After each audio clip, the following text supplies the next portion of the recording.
conservation of angular momentum. So our angular momentum was r cross p. Now dl by dt was d by dt r cross p, and इसको हमने जब solve किया था तो this was r cross f that is equal to tau. So if tau equal to 0 then dl by dt is 0. In this case L was said to be conserved.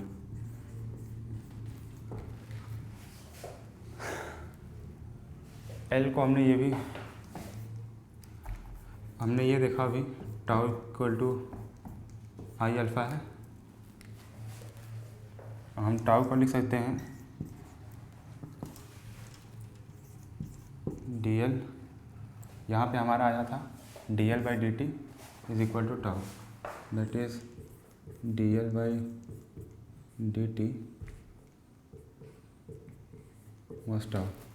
ये formula हमने derive किया था अभी. तो अगर हम उसको यहाँ पे यूज़ करें तो आपको लिख दें dl by dt this is equal to I. Alpha को क्या लिख सकते हैं डी ओमेगा बाई dt. अगर हम इसको टाइम के रिस्पेक्ट में इंटीग्रेट कर दें तो एल इज आई ओमेगा. सो इसका प्रैक्टिकल एप्लीकेशन आपने देखा होगा कि अगर कोई एक चेयर है जिस पे बैठ के कोई एक बच्चा घूम रहा है, जो स्विंडल चेयर है वो अपने एक्सिस पे से रोटेट कर रहा है बैठ के. सपोज़ वो ओमेगा से रोटेट कर रहा है. हम नेगलेक्ट करते हैं फ्रिक्शन, इस केस में नेगलेक्ट ऑन फ्रिक्शन. ओमेगा से रोटेट कर रहा है. सो अगर वो बैठे बैठे रोटेट करते हुए अगर अपना हाथ ऐसे फैलाता है तो उसका ओमेगा डिक्रीज़ कर जाता है. आपने ध्यान दिया होगा. सो ये क्यों होता है? In that case there is no torque acting on the system, so L is conserved. in case जब पर्सन अपना हाथ फैलाता है उसका मास डिस्ट्रीब्यूशन चेंज होता है. मास डिस्ट्रीब्यूशन उसके एक्सिस ऑफ रोटेशन से दूर हो गया. ये मास जो पहले यहाँ था और वो ये यहाँ हो गया. इनिशियली इस मास की वजह से मोमेंट ऑफ इनर्शिया में एडिशन कितना था? अगर यहाँ से छोटा मास ले दे तो dm r स्क्वायर इतना, ये r इतना छोटा होता. अब वो यहाँ हाथ कैसे फैला दिया तो m dm ये जो है उसके लिए r इतना बड़ा हो गया. So I will increase, I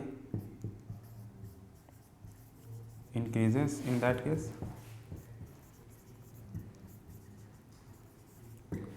So this is I not omega not है. अब ये I हो गया omega final where I is greater than I not.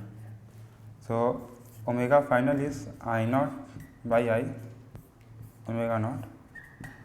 Since I is greater than I not तो ये रेशियो लेस देन 1 है, तो इस वजह से ओमेगा फाइनल ओमेगा नॉट से छोटा है. अगर सिंपली अगर वो पहले से ऐसे करके चेयर रोटेट कर रहा है, उसका हाथ ऐसे शुरू इनिशियली, उसको अगर ऐसे कर दे तो उस केस में क्या होगा कि आई नॉट उसका जो आई फाइनल होगा that will be less than I initial.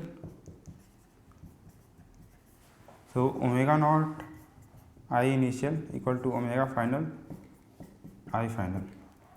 So omega final in that case will be omega not I initial by I final. Now I initial is greater than I final, so I initial by I final is greater than 1. So in that case omega final will be greater than omega not. उस case में उसका angular velocity जो है वो बढ़ जाता है. So this was about the conservation of angular momentum. Now next is we will solve some problems on dynamics, but before that we have one more very important topic to discuss.